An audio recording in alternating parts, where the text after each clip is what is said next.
All right, today we're going to unpack a pretty game-changing idea, straight from Chapter 6 of the book Artificial Agency. It's all about how some companies are building this incredible, unbeatable advantage, not by getting lucky, but by turning innovation into a system, almost like a factory. You know, this quote just hits the nail on the head, doesn't it? It gets right to the heart of this weird paradox. Every single company wants breakthrough ideas, but the way they're actually built, well, it's almost perfectly designed to stop those ideas from ever happening. And think about it. The biggest breakthroughs we've seen, they're almost never something totally new created out of thin air. They're combinations, they're compositions. I mean, Airbnb didn't invent hotels or websites, right? They just smashed them together. Tesla merged cars with software. So true innovation, real innovation, is not just invention, it's recombination. Okay, so if innovation is really just about combining ideas, why are most companies so bad at it? And the simple, kind of brutal answer is that they're designed from the ground up to be anti-composition machines. I mean, just picture a normal company. It's all about efficiency. Legal talks to legal, marketing talks to marketing, and engineering talks to engineering. And look, that's fantastic for getting the day-to-day stuff done well. But for combining knowledge across those different worlds, which is where the breakthroughs live, it's an absolute killer. Curiosity pretty much dies at the departmental border. Let's make this real with an example. A hospital wants to fix its ER wait times. So what's the typical approach? It's super predictable. You give the problem to the healthcare operations experts. They look at it with their healthcare lens, and shocker, they come up with healthcare solutions. And the result? A tiny bump, maybe a 5 to 10% improvement. It's not nothing, but it's definitely not a breakthrough. And you know what it's like when you actually try to bring in someone from another department, right?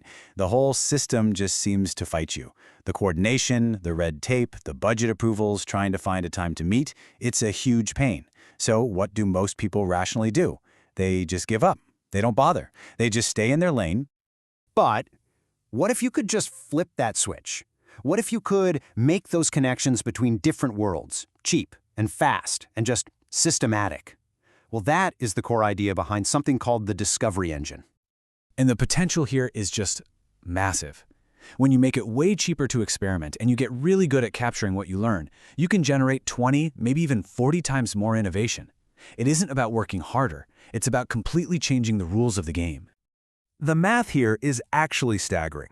For the same budget that lets a traditional company run maybe 6 slow, expensive experiments a year, a context-oriented company can run 150. That's a 25 times increase in how fast you can learn, just by changing how you pull people together.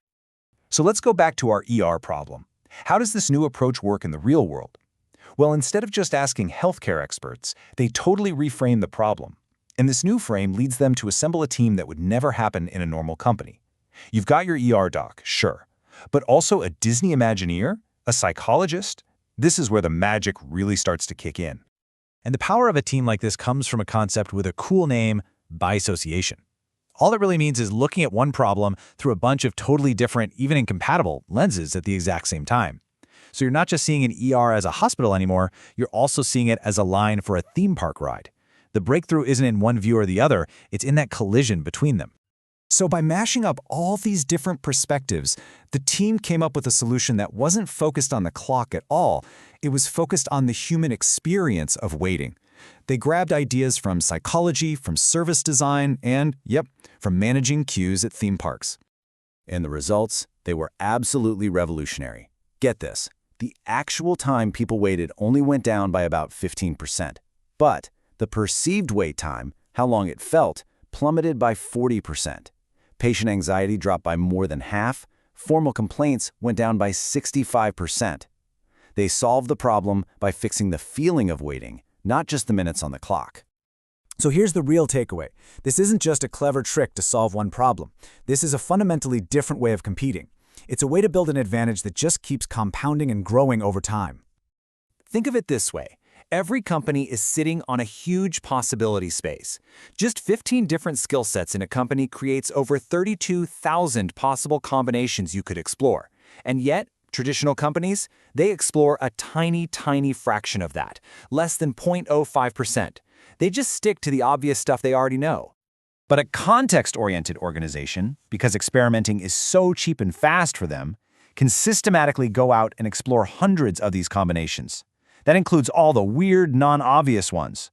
which is exactly where the really big, transformational breakthroughs are usually hiding. Now let's picture two companies in a 3-year race. Company A is traditional. Company B is context-oriented.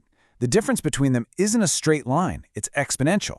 Company B learns so much faster from so many more experiments that it creates a massive, ever-widening gap.